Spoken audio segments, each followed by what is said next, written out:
নমস্কাৰ, মই শৈলান কাকতি। মোৰ ঘৰ পাঠশালাত। মই নাট্যকৰ্মী বিশেষে।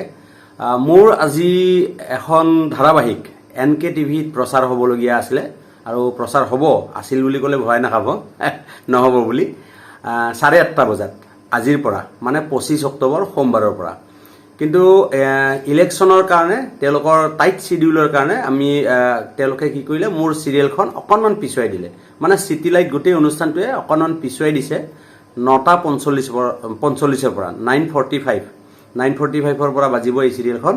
গতিকে আপোনালোকে নিৰাশ নহ'ব। 8:30 বজাত যিসকলে চাম বুলি ভাবি আছিল তেওঁলোকক মই অনুৰোধ জনাম, সকলো কাম আজৰি কৰি লৈ, কিতাপ পঢ়া থাকিলে ল'ৰা ছোৱালীক সেইবিলাকো আজৰি কৰি লৈ তাৰপাছত 9:45ৰ পৰা আপোনালোকে মোৰ চিৰিয়েলখন চাবলৈ আৰম্ভ কৰিব।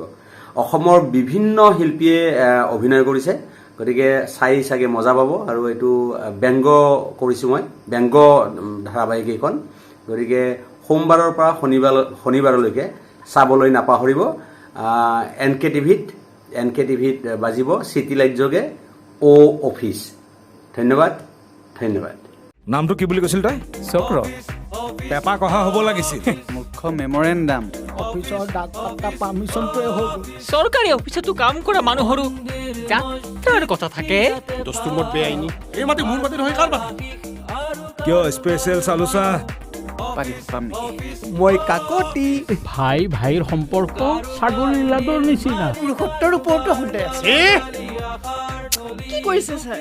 মানে তোমাৰ চুলিত ধূলি। মহানে হ'ব অৱস্থাত।